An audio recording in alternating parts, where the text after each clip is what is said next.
Sin mayor dilación vamos a dar paso a la siguiente mesa. Esta mesa está destinada a las nuevas herramientas para pensar y gobernar la ciudad y el territorio. Me acompañan por una parte Iván Rodríguez Suárez, profesor de la EPSAM, que ha escrito el artículo Planeamiento y regeneración urbana, la articulación entre políticas urbanísticas y sectoriales como respuesta a los retos urbanos. Y a mi izquierda está Marian Simón Rojo, que ha escrito su artículo sobre los planes de ordenación urbana territorial desde la lógica de sistemas alimentarios sostenibles. Como moderadora me parece un poco raro empezar yo, pero creo que tiene todo el sentido porque mi artículo va directamente de planificación estratégica, que de alguna manera es el que engloba un poco el resto de las ponencias, así que permítanme que sea yo la primera en hablar. El artículo que yo he escrito se trata sobre los planes de acción local de la agenda urbana española, su papel en el urbanismo del siglo XXI. No voy a contar ya aquí a nadie que no me haya escuchado ya 20.000 veces, haya escuchado a Ángela o a todo el equipo hablar de lo que es la agenda urbana española, pero es un marco estratégico, no es normativo, no es vinculante. Y aquí por lo pronto ya nos marca algo de distancia en relación con la mesa anterior. Pero, por otra parte, es esa planificación que no está al margen del urbanismo, que no está al margen de la ordenación, que no viene a eliminar lo que ya tenemos ni a los instrumentos de planeamiento, sino que a lo mejor viene como una oportunidad para intentar corregir esas cosas que hemos visto que los instrumentos de planeamiento tal y como están no funcionan. Me gustaría plantear una visión optimista, como decía esta mañana Gus, o sea, creo que estamos aquí porque se ha hecho bien en algún momento de nuestra historia, urbanísticamente hablando. Son muchos los países a nivel internacional que han mirado el urbanismo que se ha hecho en España. Tenemos las ciudades modelo, con ese modelo de ciudad mediterránea a todos los efectos y que se ha replicado en muchos sitios, pero obviamente las circunstancias, el contexto, los cambios cada vez más rápidos nos están convirtiendo o lo han convertido, y se ha explicado aquí de muchas formas esta mañana, mucho mejor de lo que lo puedo hacer yo, en una herramienta obsoleta, en una herramienta que no siempre da solución a lo que se está pidiendo en cada momento y en una herramienta que tampoco obedece en muchos casos a esos retos de carácter global que nos definen los acuerdos internacionales. Pues los planes de acción, de alguna manera, vienen a través del soft law, como decía Ángela de la Cruz, fundamentalmente a intentar relativizar, a intentar traducir esos acuerdos globales y alinearlos con esos instrumentos de planeamiento que están, que en mi opinión deben seguir estando, pero deben de cambiarse, o por lo menos debe de cambiarse la forma en la que se elaboran. Ese es un poco el planteamiento con el que se elabora el artículo y con el que se realiza todo el enfoque, pero fundamentalmente el artículo es muy descriptivo. Y es tan descriptivo como que lo que hace es un primer acercamiento al análisis de los 117 planes de acción local de la Agenda Urbana Española que se han elaborado en el marco de una convocatoria de ayudas del Plan de Recuperación, Transformación y Resiliencia y que pretende ser un proyecto piloto en sí mismo. Se aprueba la Agenda Urbana, un marco estratégico, se empieza a trabajar con los municipios para ver si la herramienta que esa Agenda Urbana aporta, que básicamente es una metodología flexible, sencilla, que pueda ser aplicada por un gran municipio y por un pequeño municipio y sobre todo que tenga una visión muy estratégica y muy transversal, funciona. De esta manera empezamos a trabajar con 3 o 4 ayuntamientos, luego se une alguna entidad local y poco a poco el boca a boca empieza a generar interés por qué es esto, de qué estamos hablando en la planificación estratégica. Y en ese proceso nosotros siempre que íbamos a contarlo por ahí decíamos, no es normativo, nadie está obligado a hacerlo, no es vinculante.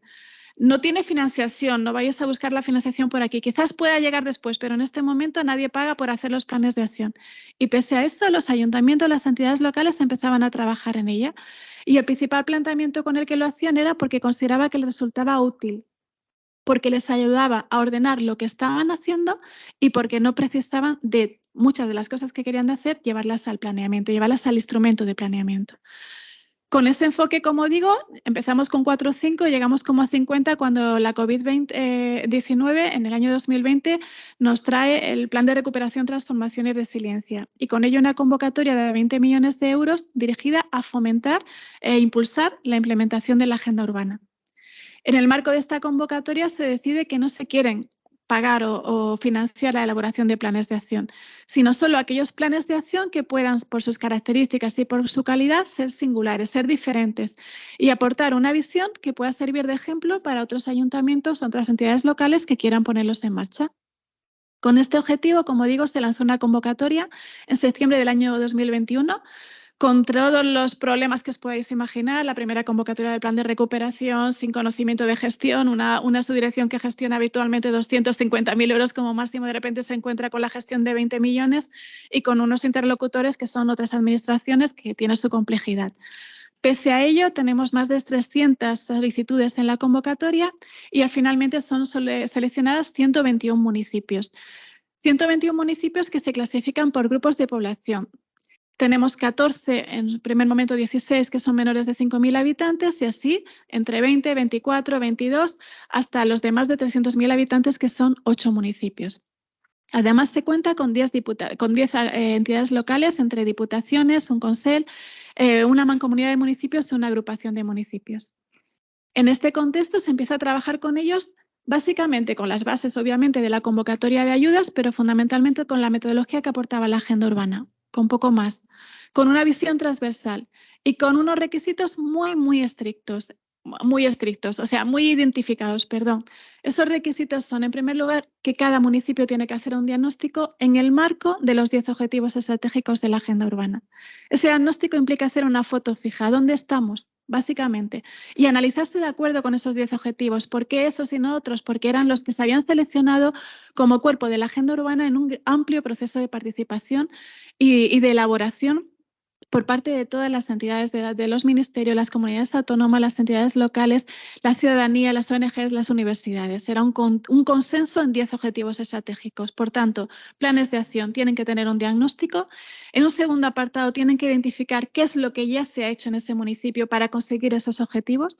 Objetivos que, dicho sea de paso, son totalmente transversales y tienen una visión muy integrada del territorio porque tienen un componente social, económico y también medioambiental.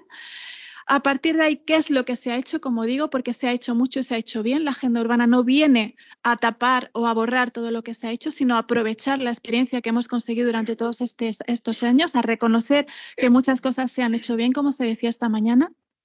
A partir de ahí, identificar qué es lo que se quiere hacer. Y esos qué es lo que se quiere hacer son esos proyectos, esas actuaciones, estos programas que pueden marcar la hoja de ruta a corto, a medio y a largo plazo. Insisto en estos 3 tipos de actuaciones porque a veces a la administración en general siempre se nos achaca como, ya estáis pensando, pensáis mucho, pero luego a la acción, ¿qué? O bien lo contrario, sí, se hacen cosas pero no se piensa, o sea, vais siempre acelerados. Bueno, pues la idea de los planes de acción era plantear ese triple nivel de actuaciones a corto, a medio y a largo plazo. A partir de ahí, podríamos tener ya un plan de acción bastante decente, que como mínimo nos resultaba una herramienta útil, pero no nos parecía suficiente y lo que se exigía por la metodología de la agenda y por la propia convocatoria era un proceso de participación real. Procesos de participación real en el sentido de que no bastaba simplemente con que se dijese a nivel formal que debería de haber una participación en el caso de que lo haya, no. Para que haya un verdadero plan de acción realmente tiene que existir esa participación. Y podemos decir ahora de manera rotunda que esa participación ha existido y ha sido realmente real. ¿Por qué? Pues fundamentalmente creemos que porque el lenguaje que se utiliza en las agendas urbanas es un lenguaje accesible. Es un lenguaje que invita a participar porque invita a opinar sobre el entorno en el que vivimos cada uno, niños, personas mayores, jóvenes o personas en la edad adulta. Ese enfoque, esa participación real nos aporta una legitimidad a estos planes de acción contra los que la corporación va a tener complicado ir. ¿Por qué? Porque también la corporación está muy inmersa en estos procesos de participación ciudadana, las corporaciones de los ayuntamientos. ¿Qué queremos hacer? Muy participado, pero también otra herramienta que nos parecía fundamental, que era que eso se mida, que esté acompañado de un sistema de indicadores de seguimiento y de evaluación.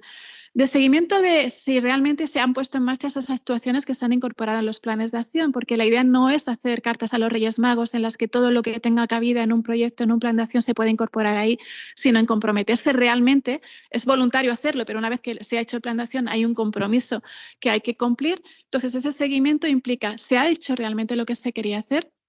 Y a partir de ahí, lo que se quería hacer, lo que se propone, ¿ha tenido el impacto realmente que se pretendía? Si es así, fenomenal. Si no es así, habrá que tomar medidas para poder corregirlo. Todo esto en un contexto importantísimo de liderazgo, porque como digo, esto no lo dice una norma, no es obligatorio. O se quiere o no se quiere, y para quererlo se necesita una visión transversal de todo el ayuntamiento. Otra de las grandes fortalezas de esta agenda urbana, de estos planes de acción, es que han sido impulsados en la mayoría de los casos por los propios representantes, alcaldes, alcaldesas, presidentes de las diputaciones, y eso les ha permitido tener una visión transversal. ¿Y qué implica todo esto? Pues implica fundamentalmente dos cosas. Un cambio en la metodología de trabajo, una herramienta de gobernanza que hace que la planificación estratégica de la ciudad, no dependa solo y exclusivamente del área de urbanismo, de ese ayuntamiento, de esa entidad local, sino que precisa que se trabaje entre todas las áreas de una manera conjunta, con un marco, con una tabla Excel muy básica que se elabora también y que se pone a disposición a través de la agenda urbana, para que colaboren entre ellos y se digan lo que han hecho, que se cuenten lo que a lo mejor de otra manera no se pueden contar los distintos departamentos de un ayuntamiento. Y a partir de ahí, con este sistema de gobernanza, un liderazgo claro que articule todo eso como una verdadera hoja de futuro. Como condición imprescindible de la convocatoria, que se elevase al pleno de los ayuntamientos y que se aprobase con el máximo consenso posible. ¿Con qué objetivo? Fundamentalmente con el de darle continuidad a esta metodología, a esta nueva forma de trabajo, a este proceso abierto y flexible y adaptable a lo largo del tiempo. No os vamos a ocultar que en el momento de las elecciones municipales nos entró el agobio. Muchos cambios de corporaciones y fue como en plan, ¿qué va a pasar con el trabajo? ¿Tendrá una continuidad? Ya lo habíamos sufrido cuando estábamos elaborando la agenda urbana a nivel ministerial y se pasó directamente entre distintos equipos sin ningún problema, se le dio continuidad y de hecho se consiguió aprobar. Pues en los ayuntamientos nos ha pasado prácticamente lo mismo. Esos planes de acción han tenido continuidad hasta el punto de que algunos que en la etapa anterior habían conseguido simplemente una mayoría, han conseguido ahora, cambiando ciertas prioridades, porque obviamente cada corporación tiene sus propias prioridades, pero han mantenido la metodología de trabajo y han seguido funcionando. Pues bien, este es el enfoque con el que se trabaja o que se define de alguna manera en este artículo. Se pretende resumir, y no voy a entrar en cada uno de los análisis, pero sí que voy a llegar a una conclusión muy relacionada con lo que hablamos ahora mismo y voy terminando ya. Fundamentalmente, que la planificación estratégica es algo en los que los ayuntamientos creen. Creen porque les es accesible. Creen porque consideran que es una herramienta que se adapta a las necesidades del municipio. Y creen que no es suficiente o que es incompatible con los instrumentos de planeamiento. Muchos de estos 117 planes de acción recogen entre las actuaciones que tienen que poner en marcha la elaboración de instrumentos de planeamiento. Pero también es cierto que hay otras muchas actuaciones de estos planes de acción que no requieren ningún tipo de modificación del instrumento de planeamiento. Cómo articular esas políticas resulta, por tanto, fundamental. Cómo agilizar, quizás puede ser una opción, cómo los planes de acción pueden ayudar a agilizar, a descargar de contenido los instrumentos de planeamiento para que estos instrumentos se dediquen solo a aquello que realmente le corresponde de acuerdo para lo que fueron diseñados, esa distribución, esa morfología espacial de la ciudad, pues también puede ser quizás, solamente lo dejo ahí, una posible opción para esos cambios que hemos identificado clarísimamente aquí esta mañana que realmente se necesita. Otra fortaleza fundamental, como digo, el proceso de participación. Y otra fortaleza, la tercera, es el hecho de que estos planes de acción recogen criterios, objetivos globales que hasta hace relativamente poco no se han tenido en cuenta a la hora de diseñar los instrumentos de planeamiento. Sobre todo, muchos de ellos porque son muy obsoletos, porque tienen muchos años y porque no han tenido la capacidad de adaptación ni siquiera a la normativa vigente en este momento. Ese es, de manera muy resumida, lo que se trata en el artículo, y ese es un poco pues, lo que venimos a presentar aquí. Los planes de acción de la agenda urbana como una oportunidad de futuro y también como una oportunidad para descargar los instrumentos de planeamiento que con frecuencia, quizás con demasiada frecuencia, se han identificado directamente con el urbanismo, y quizás no es el instrumento de planeamiento el que debe aglomerar o agrupar todo el urbanismo. Y bueno, termino aquí mi exposición y ahora cedo la palabra a mis compañeros. En primer lugar, como decía antes, a Iván Rodríguez Suárez, que va a hablar sobre su artículo El planeamiento y la regeneración urbana, la articulación entre políticas urbanísticas sectoriales como respuesta a los retos urbanos. Se escucha, sí. Bueno, Buenos días a todos. Muchas gracias por la invitación. En primer lugar, al equipo editorial de la revista, al que aprovecho para felicitar por haber puesto a disposición pública todo el material histórico de la revista, que es, para aquellos que nos dedicamos a la investigación, es un material fantástico y probablemente nos recibáis esas felicitaciones a diario porque sepáis que es muy útil. Y además por el trabajo que habéis hecho por indexar la revista en los índices reconocidos para las acreditaciones y demás. Empiezo por el título del trabajo que nosotros hemos presentado. Primero es un trabajo colectivo, que he venido a presentarlo porque he firmado con dos compañeros de la Universidad Politécnica, que son Lucas Álvarez del Valle y Ana Díaz Bermejo. El título, en realidad, lo que deberíamos haber hecho es ponernos de acuerdo con Marcos y plagiarle su título directamente, y podríamos haberlo titulado algo así como Planeamiento y Regeneración Urbana, la extraña pareja. No, porque hubiera sido mucho más adecuado. Hemos puesto una perífrasis mucho más larga, pero viene a hablar de esto precisamente. Nos centramos en un aspecto parcial de la realidad de la planificación, que es la intervención en la ciudad existente, y en las dos herramientas básicas históricas que tenemos. También pongo un poco en entredicho que estemos dentro de la sección de nuevas herramientas o demás, porque es un problema histórico, vamos, más que conocido por todos, y lo que viene a reflejar nuestra contribución es que, lejos de estar resuelto, empiezan a aparecer algunas nuevas modalidades de intervención que parecen prometedoras, entre ellas las que bien ha explicado Sonia, como son los planes de acción de la agenda urbana, que probablemente permitan superar algunos de los gaps que hay. El artículo no tiene una ambición muy grande y se alimenta básicamente de nuestra experiencia, tanto desde el ámbito académico, en el que llevamos años investigando cómo se interviene en la ciudad, tanto desde el planeamiento como desde las políticas de rehabilitación integral, como desde la actividad profesional en la que nos movemos, y que hemos tenido oportunidad tanto de trabajar en instrumentos de planeamiento, como en la delimitación de áreas de rehabilitación o incluso en la dirección de obras. Entonces, ¿qué ponemos en cuestión? Primero hacemos un pequeño repaso histórico de cómo ha funcionado esto y damos unas pinceladas de las contradicciones y virtudes y bondades que tiene cada una de las herramientas, y ponemos en cuestión que estén funcionando de forma adecuada y que sería pertinente que se articulasen entre sí de una forma más coherente para que los resultados fueran más satisfactorios.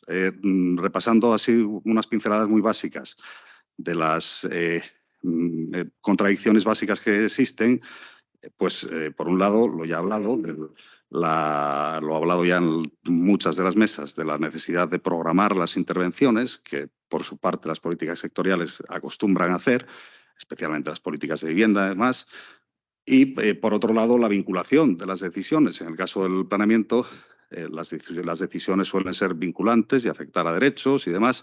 Y las políticas sectoriales, por el contrario, son políticas de estímulo, lo que genera no pocos problemas, porque acaban aterrizando en aquellos espacios no precisamente los más necesitados en todas las ocasiones, sino aquellos en los que las intervenciones son o bien más visibles o más factibles. Entendemos por factibles viables. No. Entonces, a futuro, si hemos alcanzado el consenso ya, que supongo que los aquí presentes coincidiremos casi todos en que el futuro de nuestras ciudades pasará por mejorar lo que ya tenemos, el reciclaje del que hablaba Sebastián en una de las primeras mesas, necesitamos que esto se coordine de alguna manera. No ofrecemos ninguna solución en el artículo. Lo que hacemos es listar 3 ejemplos básicos actuales de instrumentos en los que se trata de mezclar, de hibridar los dos tipos de instrumentos, el planeamiento por un lado y las políticas de rehabilitación urbana, y en especial las de vivienda. Entonces, hemos hecho una taxonomía muy básica. Una primera modalidad es aquella en que el planeamiento general define las intervenciones, y para viabilizarse pues tendrá que recurrirse en su momento a las políticas sectoriales. Se ejemplifica en un caso concreto, que es el estudio y las propuestas de áreas de rehabilitación y renovación urbana del Plan General de Castellón de la Plana, que es un ejemplo, yo creo, interesante y que probablemente sería escalable a otros planes generales.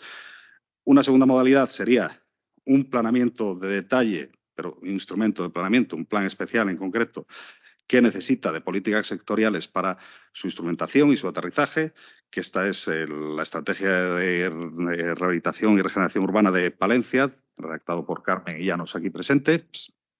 que creo que no ha tenido, desafortunadamente, aprobación todavía y no sé qué está parado, me imagino. Bueno, pero es un ensayo, yo creo, de mucho interés para lo que nos ocupa. Y la tercera modalidad, pues es a la inversa, son las políticas sectoriales las que pilotan el proceso y tratan de buscar los cambios en el planeamiento que sean necesarios para viabilizar las operaciones. Y el que hemos ejemplificado en el artículo pues es el Plan Director de Rehabilitación de Albacete, pero podríamos probablemente haber cogido alguno de los ejemplos de los planes de acción de la agenda urbana, pero cuando se redactó este artículo probablemente todavía no había alguno o con la suficiente madurez. En definitiva, y cierro ya con esto, no quiero demorarme más. El problema que traemos a colación es el que comentaba José María Azquiaga al principio, que es la necesidad de recuperar la programación y entender que la intervención en la ciudad existente y su mejora va a requerir de instrumentos que tengan en cuenta la gestión y la programación de inversiones, necesariamente, porque si no, no se va a poder hacer, o se podrá hacer como se está haciendo hasta ahora, pues es priorizando aquellos espacios que probablemente no sean los que más lo necesitan. Y esto pasará por instrumentos probablemente híbridos. Uno primero y fundamental, y que afortunadamente ya parece que está aterrizando, pues es los planes estratégicos de diagnóstico, priorización y programación de intervenciones, tanto de planeamiento como sectoriales, que los planes de acción pues van en esa línea. Otro segundo tipo pues podrían ser los planes especiales de rehabilitación urbana al estilo del planteado para Palencia. Y por último, uno que nos parece que sería imprescindible también, que serían planes estructurales de rehabilitación urbana. Porque claro, normalmente cuando se interviene en la ciudad existente se trabaja sobre áreas, pero las áreas difícilmente van a mejorar su posición relativa solo con la intervención, en el conjunto de la ciudad, solo con la intervención sobre ese espacio. Y el recurso al planeamiento general, en muchas ocasiones, resulta imprescindible, porque habrá que tocar elementos estructurales que modifiquen y alteren la relación entre las piezas. Y el planeamiento general, aquí abogo también por la necesidad y lo imprescindible que resulta para estas cuestiones, es determinante. Y poco más. Bueno, sí, te cierro con una última cuestión, que es también, y ligando con el tema de la programación y de dónde sale el dinero para todo esto, la necesidad de concebir la gestión de la ciudad de forma integral, algo que no se está haciendo hasta ahora, porque en realidad tenemos técnicas muy sofisticadas para el rescate, bueno, muy sofisticadas, diría que muy asentadas para el rescate de plusvalías en la generación de nuevos volúmenes y nuevos aprovechamientos y demás, pero esto nunca revierte en la mejora de la ciudad existente. Entonces, no sería mal plan que nos pusiéramos de acuerdo y se alcanzara un consenso de que allá donde las administraciones locales recuperen plusvalías, sea posible localizarlas en los espacios en los que no se van a generar plusvalías y que necesitan ser transformados. Esto tenemos algunos instrumentos que se podrían usar y no se usan. El patrimonio municipal de suelo, el registro de solares, hay varias técnicas del vetusto urbanismo franquista que podrían ser utilizadas y que se están ensayando en algunos sitios, pero pensar en las fórmulas de gestión a futuro creo que sería de interés si lo que se pretende es mejorar la ciudad, que me imagino que es en lo que estamos todos. Y nada más, muchísimas gracias y espero no haberme pasado de tiempo. Muchas gracias a ti. Nada, efectivamente es en lo que estamos todos y efectivamente se notan debilidades y vulnerabilidades todavía importantes en ese sentido. Ahora tendría la palabra mi compañera Marian Simón Rojo con su artículo Los planes de ordenación urbana y territorial desde la lógica de sistemas alimentarios sostenibles. Muy bien, pues impresiona un poco hablar después de tantos ponentes, o sea, referentes, pero bueno, lo voy a intentar. Y voy a intentar además ser cortita.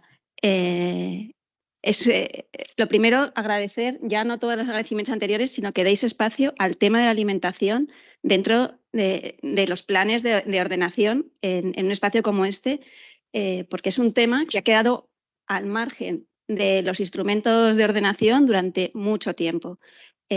Hace ya décadas que la American Planning Association reivindicaba que igual que nos ocupamos cuando pensamos en las ciudades, en los territorios, nos ocupamos de saber que va a haber agua, que va a haber energía, que va a haber vivienda, que por qué no nos preocupamos de asegurar que va a haber alimentos en lugar de pensar que eso se garantiza solamente por el mercado.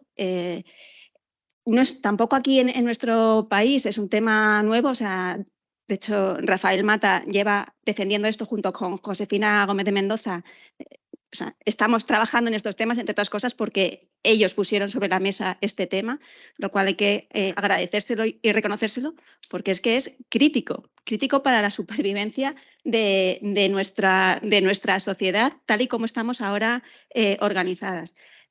Hablaba, el artículo lo escribimos entre 4 autoras, junto con Nerea Morán, que también es profesora en la Escuela de Arquitectura, Annalisa Joccoli, que es redactora del Plan Director Urbanístico Metropolitano del Área Metropolitana de Barcelona, y Alberto Matarán, que ha estado en los trabajos de redacción de los biodistritos, que son instrumentos nuevos que se están explorando. O sea, esto es sobre la marcha. O sea, mi mirada no es hacia el pasado ni la historia, sino qué podemos hacer de cara al futuro, que necesitamos hacer además. Hablaba Ezquiaga que los planes representan el interés general, y ¿qué es eso del interés general? Pero es que realmente ya no es el interés general de la gente afectada directamente sobre el plan que estamos aprobando, sino cuando pensamos en la sostenibilidad y en la alimentación, de pronto entran sobre la mesa otros parámetros de la ecuación, que es interés general intergeneracional. O sea, ¿qué pasa con las generaciones futuras? E interés general interterritorial. O sea, ¿sobre qué territorios sustentan nuestro modo de vida actual y nuestro modo de alimentarnos? Y esto lo tienen muy claro las generaciones futuras, que se lo estamos dejando fatal. Yo, como madre de veinteañeros y de adolescentes, sé que han convocado el domingo su marcha por el clima y están realmente agobiados, y deberíamos escuchar también sus preocupaciones y ver cómo somos capaces de reimaginar la manera en que nos organizamos. Y los alimentos están en el centro, o sea, porque vamos a poder renunciar a muchas cosas, pero no vamos a poder renunciar a comer. Y los alimentos, los informes dicen que están entre el sistema global en el que alimenta nuestras ciudades y que las hace dependientes de esos modelos productivos, intensivos, generadores de impactos, que acaban con la biodiversidad, que están deforestando el planeta, generan entre un 20 y un 40% de los gases de efecto invernadero. O sea, no vamos a resolver el tinglao que tenemos montados sin cambiar cómo nos alimentamos. Y no lo vamos a cambiar si no pensamos cómo lo podemos organizar de otra manera. Y ahí entramos como urbanistas, como geógrafas, como personas que pensamos espacialmente. La idea de repensar la ordenación territorial desde la lógica de los sistemas alimentarios sostenibles nos lleva a pensar cómo podemos superar la brecha metabólica que hay ahora mismo, la brecha entre producción y consumo, pero también entre el sistema productivo y el reproductivo, entre la ciudad y el campo, y eso pasa por no solo pensar en la ciudad. Yo lo que veo aquí también, me doy cuenta hoy escuchándoos, que seguimos pensando mucho en la ciudad.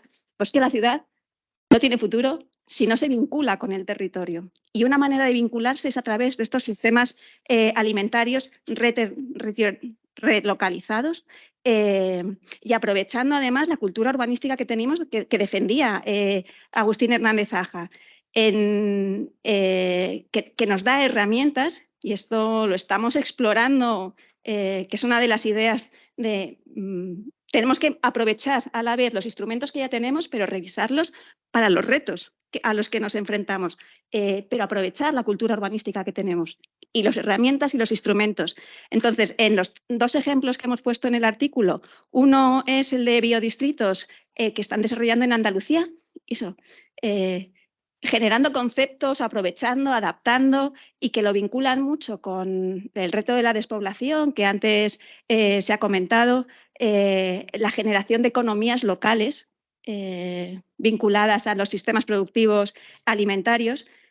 El otro de los ejemplos es el Plan Director de Urbanístico del Área Metropolitana, y que trabajan desde una concepción de sistemas relocalizados y de agroecológicos, pero nos dicen, nosotros para contarlo lo hemos vinculado con el agua, con la sostenibilidad a partir de, o sea, necesitamos, o sea, el agua es un elemento crítico, escaso, y nos entienden mejor, porque uno de los problemas que tenemos, y tenemos un grupo de trabajo sobre urbanismo y alimentación en la red de municipios por la agroecología, y el diagnóstico que sacamos es, se ve que el urbanismo no es la herramienta para resolver esto, y además hay poco interés entre los profesionales para trabajar los temas alimentarios.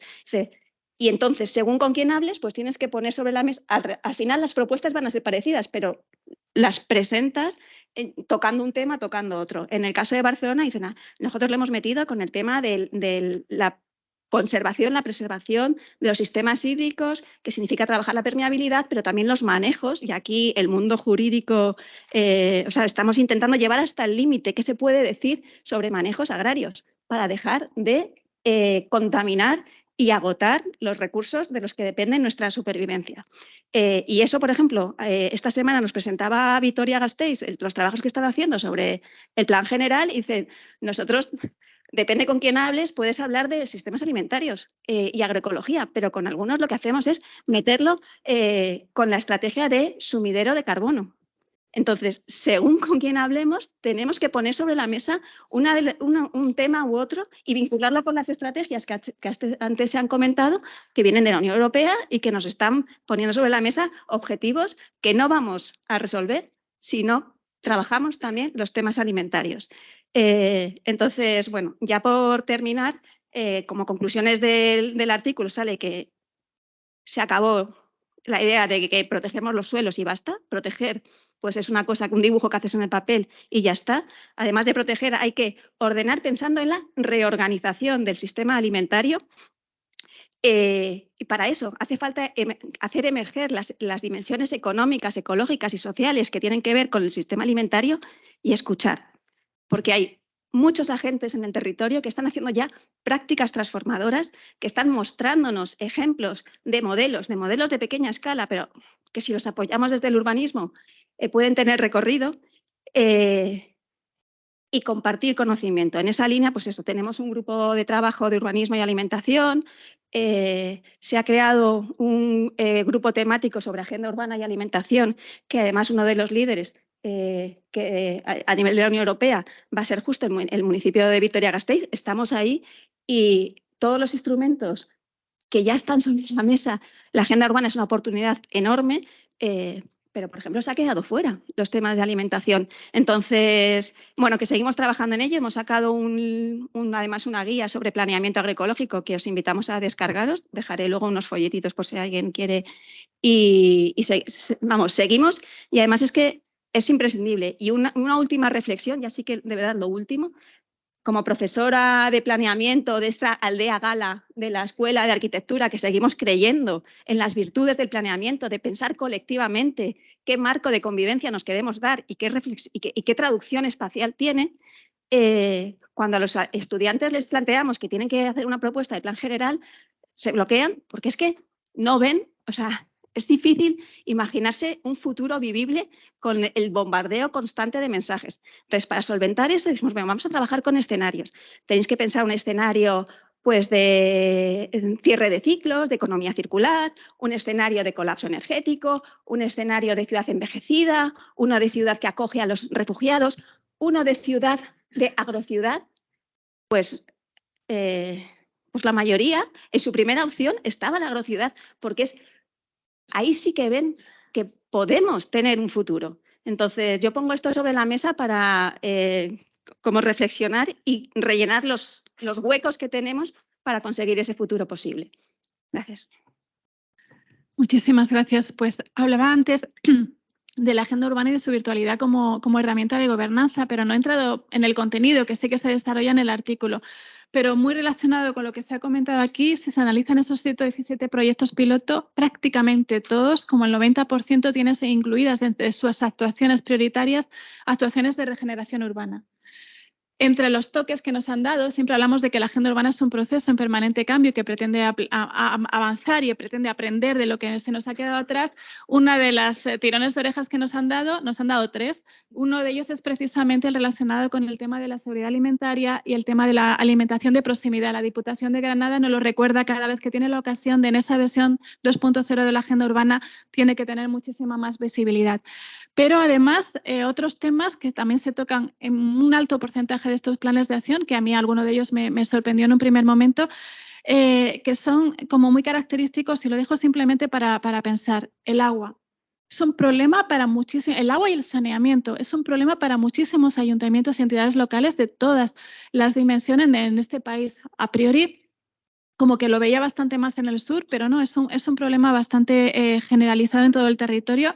La vivienda, obviamente, pero no solo en las grandes ciudades, también en los municipios muy pequeños. Mancomunidades de 7 municipios con 700 habitantes en total la han identificado como uno de sus principales problemas, la vivienda habitable, porque tienen vivienda vacía, pero que no se acondiciona a las necesidades que existen. Todos los temas de alimentación, y dentro de esos tirones de orejas se nos ha quedado también un poco de lado la cultura y el deporte.